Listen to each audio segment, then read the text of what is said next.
Hello everyone, physics की दुनिया में आप सभी लोगों का स्वागत है।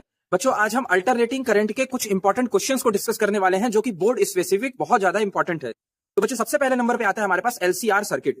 एलसीआर सर्किट के अंतर्गत आपसे पूछा जाता है बच्चों की जो हमारे पास इंपेडेंस का फॉर्मूला होता है वो क्या आता है, आपके पास रिजल्टेंट वोल्टेज का क्या फॉर्मूला आता है, आपके पास फेज डिफरेंस का क्या फॉर्मूला आता है, साथ साथ में आपके पास रेजोनेंस की क्या कंडीशन आती है, वो आपसे पूछा जाता है। बच्चों, कभी कभी बोर्ड वाले क्या करते हैं कि एलसीआर तीनों जो होते हैं उनकी वजह वो आपको एलसी दे देते हैं या फिर एलआर दे देते हैं, तो इनके भी फॉर्मूलाज आपको निकालते आना चाहिए।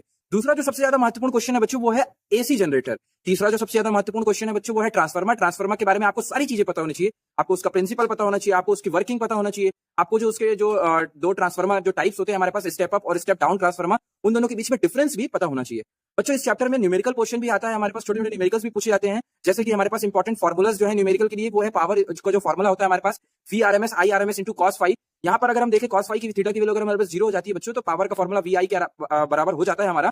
तो ये आपको पता होना चाहिए, इससे रिलेटेड न्यूमेरिकल्स आते हैं। साथ साथ में आपको पावर फैक्टर पता होना चाहिए। पावर फैक्टर जो होता है हमारे पास वो cos phi is equal to R by Z होता है। जेड जो होता है बच्चों वो इंपेडेंस होता है, इसका फॉर्मुला हमारे पास under root of R square plus XL minus XC का होल स्क्वायर होता है। अच्छा, जो रेजोनेंस की कंडीशन होती है उसमें एक्सएल बराबर एक्सी हो जाता है, तो वहां पर हमारे पास ओमेगा एल बराबर 1 अपॉन ओमेगा सी हो जाता है। ये ओमेगा का हमारे पास क्या फॉर्मुला आता है वो आपको पता होना चाहिए।